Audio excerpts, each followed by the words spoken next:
Shalom, salam jumpa di dalam kasih Kristus. Apa kabar hari ini saudara? Pasti baik-baik saja di dalam kasih Tuhan kita Yesus Kristus. Jumpa kembali di channel Teologi Awam, belajar firman Tuhan tanpa sekat denominasi. Hari ini firman Tuhan yang akan kita baca dan renungkan ada di 2 Tawarikh pasal 36. 2 Tawarikh pasal 36 ayat 22 dan 23.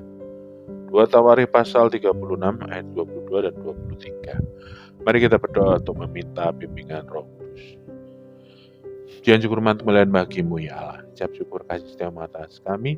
Terima kasih menyertai kami sampai saat ini. Terima kasih penyertaan-Mu. Terima kasih berkat-berkat Tuhan. Sekarang kami membaca firman-Mu, tutup bungkus tubuh jiwa dan roh kami, tutup bungkus dalam saudara kami, tutup bungkus di dalam darah Yesus Kristus. Kami mengucap syukur Tuhan, ampuni segala dosa kesalahan kami. Layakkan kami untuk membaca firman-Mu. Datanglah Roh Kudus ajar kami firman-Mu, agar kami boleh mendapatkan rema yang benar untuk kehidupan kami. Terima kasih Tuhan. Inilah kami ke dalam tangan-Mu, kami berserah di dalam nama Tuhan Yesus Kristus, Juru Selamat kami hidup. Haleluya. Amin. 2 Tawarikh pasal 36 ayat 23 dan 22 dan 23. Di bawah judul perikop, Kores mengizinkan orang-orang buangan pulang ke negerinya. Beginilah firman Tuhan. Pada tahun pertama zaman Kores, Raja negeri Persia, Tuhan menggerakkan hati Kores, Raja Persia itu, untuk menggenapkan firman yang diucapkan oleh Yeremia, sehingga disiarkan di seluruh kerajaan Kores, secara lisan maupun tulisan pengumuman ini. Beginilah perintah Kores, Raja Persia. Segala kerajaan di bumi telah dikaruniakan kepadaku oleh Tuhan, Allah semesta langit. Ia menugaskan aku untuk mendirikan rumah baginya di Yerusalem yang terletak di Yehuda. Siapa di antara kamu termasuk umatnya, Tuhan Allahnya menyertainya, dan biarlah ia berangkat pulang. Demikianlah firman Tuhan. Kita baca penuntun renungan di renunganharian.net tanggal 9 September 2022. Menembus sekat kehidupan. Dalam menjalin hubungan dengan orang lain, seringkali kita membatasi relasi kita hanya pada kelompok tertentu yang kita anggap sama dan sejalan dengan kita, dan mengusir mereka yang berbeda dengan kita. Adanya perbedaan suku, agama, ras, dan golongan tidak dipandang sebagai anugerah yang memperluas relasi kita, tetapi justru membuat kita semakin eksklusif. Tetapi dengan demikian, kita justru melupakan kenyataan bahwa kita adalah manusia yang sama. Melalui Kores, Raja Persia, Allah menunjukkan kasih-Nya yang tanpa batas kepada umat-Nya. Sekalipun Kores bukan termasuk ke dalam bangsa Israel, tetapi Allah menggerakkan hati Kores untuk membangun rumah baginya dan membebaskan bangsa Israel. Melalui Raja Kores inilah Allah menyatakan kasih-Nya bagi seluruh umat manusia, bahwa kasih Allah yang tanpa batas tersebut mampu menembus sekat perbedaan di antara bangsa-bangsa. Kores sendiri menjadi kasih Allah tersebut, menjawab kasih Allah tersebut dengan menerima tugas panggilannya. Artinya Kores tidak melihat perbedaan-perbedaan yang ada sebagai hambatan kasih Allah. Tetapi dalam perbedaan itulah Kores menunjukkan akan adanya kesediaan hati untuk digerakkan oleh Allah untuk memberi pertolongan. Kasih Allah yang tanpa batas mengajak kita untuk dapat juga menembus sekat-sekat yang kita buat. Kita diajak untuk menjawab kasih Allah tersebut dengan hadir bagi orang lain, termasuk kepada mereka yang berbeda. Karena dengan demikian kita juga akan merasakan kasih-Nya. Mereka yang menjawab kasih Allah akan menerima kasih Allah. Ya, inilah firman Tuhan. Renungan hari ini di 2 Tawarikh ceritakan tentang Raja Persia, Kores, yang tiba-tiba ujuk-ujuk berikan perintah memberikan perintah yang saat itu mungkin sudah tidak masuk akal. Oh, dia akan membangun mezbah, bangun rumah bagi Allah di Yehuda, di Yerusalem. Sekalian kirim balik orang-orang Israel pulang ke Yerusalem yang ada di bawah tawanannya sebagai budak. Itu karena sudah bertahun-tahun, puluhan tahun mungkin, ratusan tahun mungkin, jadinya sebagai banyak juga yang sebagai lahir dan jadi rakyat biasa di sana. Ya. Kejadian ini bukan kejadian biasa ya saudara. Jadi kalau memang Raja Kores itu Allahnya sama dengan Allah Israel, ngapain dia memerangi Israel, menjajah Israel? Ya.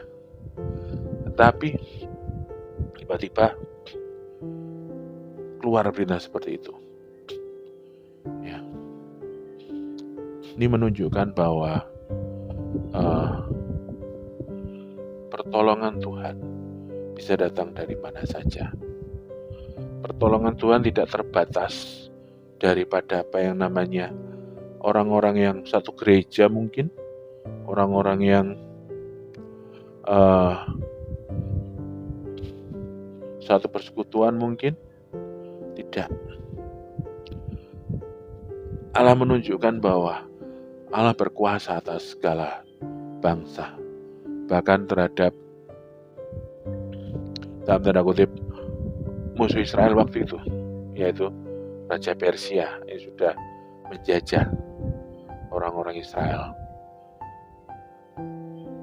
Persia waktu itu dalam sejarah terkenal, mereka memerangi semua bangsa dan menaklukkan banyak bangsa. Ya. Tapi Tuhan mereka bukan Allah Israel. Ya, jadi dekret ini sudah suatu yang lucu, suatu yang aneh gitu. Tiba-tiba ujuk-ujuk begitu memberikan perintah seperti itu. Ya. Jadi kita melihat di sini salah satu karya Tuhan juga. Pertolongan Tuhan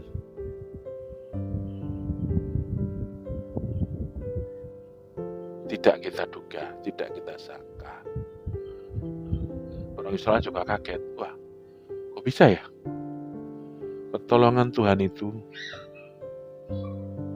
kreatif, dalam artian tidak diduga, tidak disangka. Karena itu kita melihat di sini bahwa janganlah kita juga membeda-bedakan.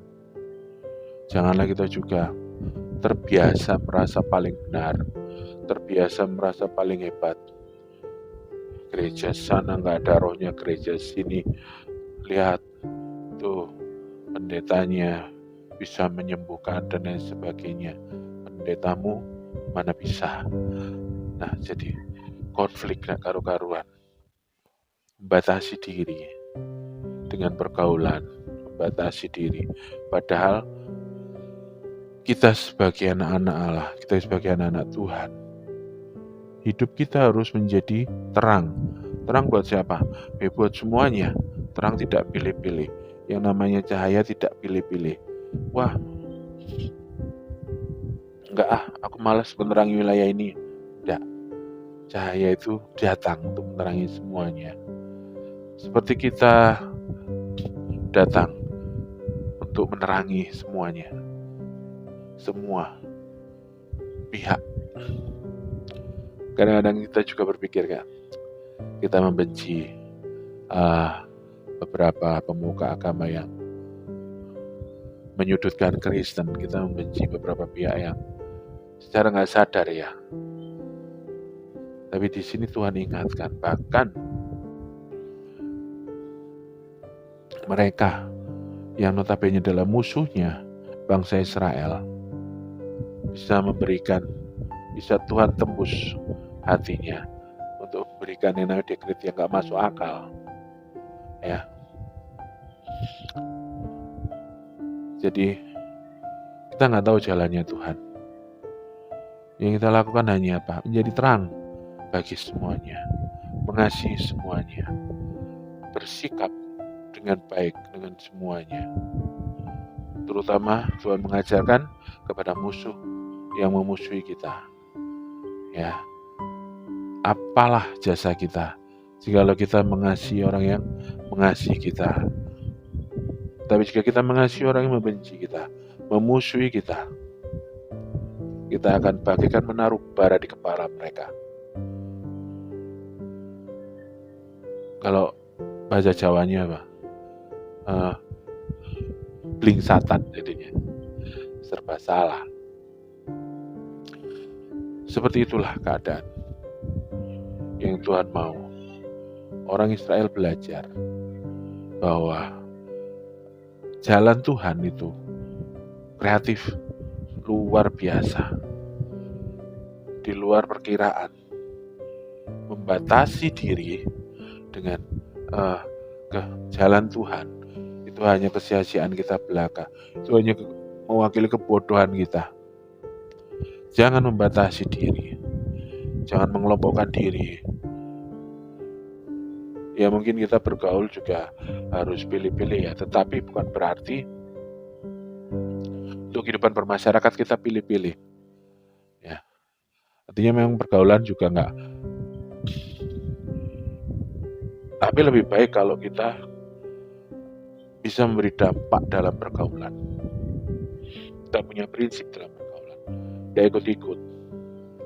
Banyak kan anak muda-muda Kristen jadinya apa? Malah membawa dampak buruk kan. Pesta minum-minum. Wah, buangga paling kuat minum. Buangga tiap hari mabuk, malah bangga bukan sedih. Ya, malah membanggakan dosanya anak zaman sekarang. Bukan membanggakan apa yang menjadi kebaikannya. Ya memang kita orang Kristen tak perlu membanggakan apa yang kita perbuat, karena apa yang kita perbuat adalah cerminan kasih daripada Allah. Ya, bukan kemauan kita, bukan pilih-pilih kita. Ya. Jadi membatasi pekerjaan Allah dalam hidup kita, membatasi berkat Allah sendiri. Jangan kita seperti itu. Tuhan melakukan apa saja sekehendak hatinya, karena Dia adalah Allah yang Maha Kuasa. Dia melakukan apa aja bisa. Cuma Dia juga Allah yang Maha Adil untuk pihak si iblis. Ya. Jadi seperti itu saudara, yang harus kita ingat. Jangan membatasi Maha Kuasaan Allah. Kita minta pertolongan, tetapi dalam pikiran kita juga sudah merencanakan pertolongan Allah itu datang dari mana. Kita berdoa untuk mungkin untuk mempunyai keturunan, tapi kita juga melakukan apa yang namanya, yang katanya ikhtiar, sana ke sini, minum ini, minum itu, ya. Kita merancangkan bahwa ya mungkin Tuhan akan mengabulkan melalui ini, mengabulkan melalui itu. Ya, itu ngatur-ngatur Tuhan namanya. Itu justru bisa jadi bikin Tuhan tidak mengabulkan apa yang kita minta. Ya, karena apa? Kita beriman kepada apa yang sebatas manusiawi kita. Padahal iman itu melampaui kemanusiaan kita. Karena iman itu percaya penuh kepada apa yang Allah mau perbuat dalam hidup kita. Bukan apa yang kita mau Allah perbuat buat kita, tetapi apa yang mau Allah perbuat dalam hidup kita. Itulah iman. Tidak ada kehendak kita di dalam iman. Yang ada adalah kehendak Tuhan yang kita imani dan kita mau itu terjadi dalam hidup kita. Persetujuan satu arah. Ya iyalah, karena kita kan manusia yang gak bisa apa-apa. Kita terbatas kuasanya, hanya bisa merusak dan membunuh, tidak bisa menciptakan manusia yang baru, tidak bisa melahirkan manusia yang baru dalam artian menciptakan pembaruan seperti yang Allah lakukan dengan sistematis, yang kita sebut adalah alamiah. Ya. Karena itu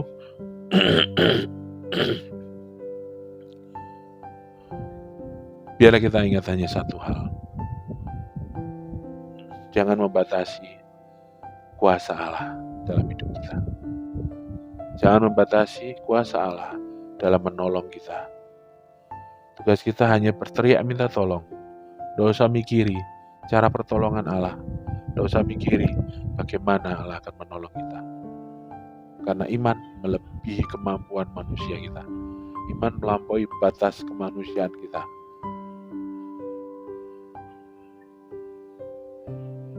Kita lakukan apa yang harus kita lakukan. Dan biarlah kita menanti Tuhan berkarya, Tuhan bekerja untuk membantu kita, untuk menolong kita. Terpujilah Tuhan, haleluya. Mari kita berdoa.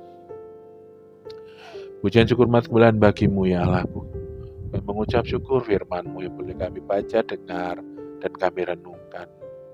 Tentang Raja Kores yang tiba-tiba bertunduk Tuhan. Memberikan dekret kerajaan tentang pembangunan rumah Allah di Yehuda, di Yerusalem. Sangat mengagetkan banyak pihak, terutama orang-orang Israel yang mungkin sudah berencana untuk bertahun-tahun berencana untuk merdeka atau menanti apa yang orang kuat untuk memimpin mereka. Tapi ternyata Raja Kores digerakkan Tuhan nantinya untuk mengembalikan orang Israel kembali ke Yerusalem, kembali ke tanahnya. Tuhan Yesus, kami boleh belajar di sini bahwa kami tidak boleh mengatur Tuhan, kami tidak boleh membatasi kuasa Tuhan. Ampuni kami ya Tuhan yang seringkali berdoa, meminta tolong, berdoa, berharap, tetapi membatasi kuasa Tuhan dengan embel-embel ikhtiar, dengan embel-embel berusaha. Padahal itu hanya membatasi yang namanya penjawaban doa kami. Kalau Tuhan dibatasi, bagaimana Tuhan mau bekerja menolong kami? Kami seringkali nggak sadar bahwa kami mempunyai Allah yang kreatif, super kreatif. Kami punya Allah yang suka memberi kejutan. Karena memang dalam sejarah Alkitab, Allah tidak mau diatur. Allah suka memberi kejutan. Allah suka memberi kejutan yang menyenangkan buat anak-anaknya, umat pilihannya. Karena itu ya Tuhan, biarlah kami menyadari kesalahan kami. Kami menyadari bahwa seringkali iman kami kurang komplit. Seringkali iman kami cuma separuh. Yaitu kami mengatur Tuhan di dalam apa yang menjadi permohonan kami. Bila kami mulai sekarang hanya melakukan apa yang menjadi tugas kami sebagai manusia, yaitu memohon pertolongan Tuhan dan mempunyai iman untuk pertolongan itu terjadi. Entah kapan, entah di mana, entah bagaimana. Karena itu adalah hak prerogatif daripada Allah, hak prerogatif Tuhan untuk melakukannya, untuk menyelesaikannya. Terima kasih Tuhan Yesus, kami mengucap syukur. Bapa berada di dalam surga, kami serahkan sepanjang hari ini ke dalam tangan. Tutup bungkus kami semua saudara Yesus Kristus, tutup bungkus tubuh jiwa dan roh kami, tutup bungkus alam saudara kami. Tuhan Yesus, terima kasih atas berkat-berkat-Mu yang akan kami terima sepanjang hari ini. Terima kasih atas kesehatan, terima kasih atas berkat-berkat yang lain. Terima kasih Tuhan Yesus. Hari ini kami berserah, hari ini kami bersandar kepadamu. Di dalam nama Tuhan Yesus Kristus, Juru Selamat kami yang hidup. Haleluya. Amin. Ya, saudara. Terima kasih atas kebersamaannya. Terima kasih. Biarlah Tuhan Yesus memberkati kita sepanjang hari ini selama hidup kita. Sampai jumpa besok. Tuhan Yesus memberkati. Haleluya.